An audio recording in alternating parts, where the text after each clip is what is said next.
Hello my chocolate flakes, it's time again to sit back and embrace the new Zomboid news. From me, the crazy to the FYI. In this week's news, the developers let us know that they're aiming their sights on pushing build 41.72 towards the unstable beta build for us to try out, which contains many bug fixes for issues regarding generators and batteries. Like the bug where battery-powered radios consume your generator fuel, which makes absolutely no sense. But in the upcoming unstable beta build it will be a thing of the past. And same goes for the rest of all these bugs. Do note that they might add more fixes to this change list at a later date, for this is only the current change list. They might fix more before they actually push the unstable beta build to us. The unstable beta build will also add a neat little multiplayer feature. If you're playing with some buddies, you will be able to see your safe house members or faction members on the map. Like our little buddy Spiffle here.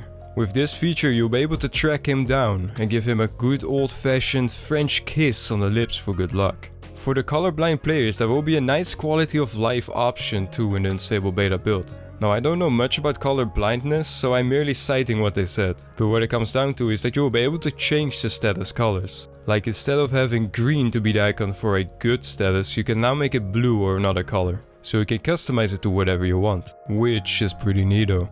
Now I don't know how this is gonna help blind people, but I also don't know much about the subject to begin with. So if anyone does know the answer to this, let me know. The developers also let us know that the revamped crafting system and tech trees have been on hold for the last 3 to 4 months. This is because the developer that's working on this stuff has been really ill. But he has had successful treatment and is going back to work on it now. Meanwhile, the work on the domestic and wild animals is still getting developed at a rapid pace, of which they showed some new information.